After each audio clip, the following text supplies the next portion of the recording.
Now for our first walkthrough, we will take a look at the security settings. The symbol at the bottom left hand corner of your screen is essentially your start menu, like we saw in Windows XP and Windows 7. It's a symbol of Windows. Okay, it actually looks like a window just as my desktop icon here does. So anytime you see this, it's basically telling you this is owned by Microsoft. It's also located on your keyboard between your control and alternate key, which we'll definitely dive into soon. So we'll select the Windows symbol and click on settings. From settings, we have other features that are available here. I would urge you all to just take a look at them as you explore your computer and see what all functionalities it does have. But for this instance, we'll look at privacy. And in privacy, we see different tabs here along the side. I've pretty much turned all of my privacy off. From my location to allowing applications to access my camera and microphone, my speech and typing, as well as my account information, contacts. Let's turn that off.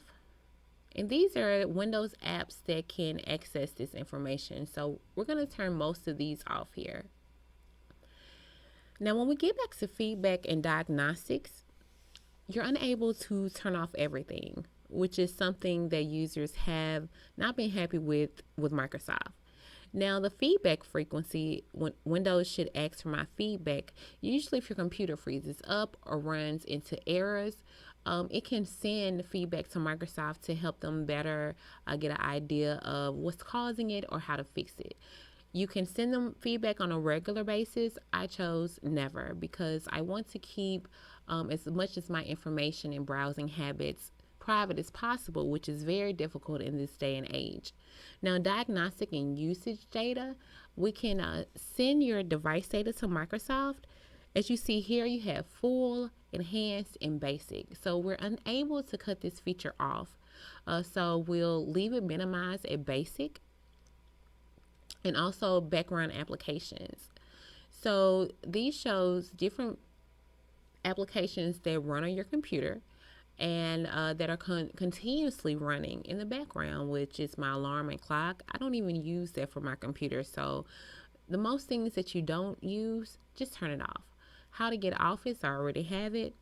Microsoft Solitaire, I don't play that game. My photos, I do want to utilize the photo feature in Windows, so I'll keep that on. My settings and the weather, I'll keep that on. So this is how you change your privacy settings in Windows 10.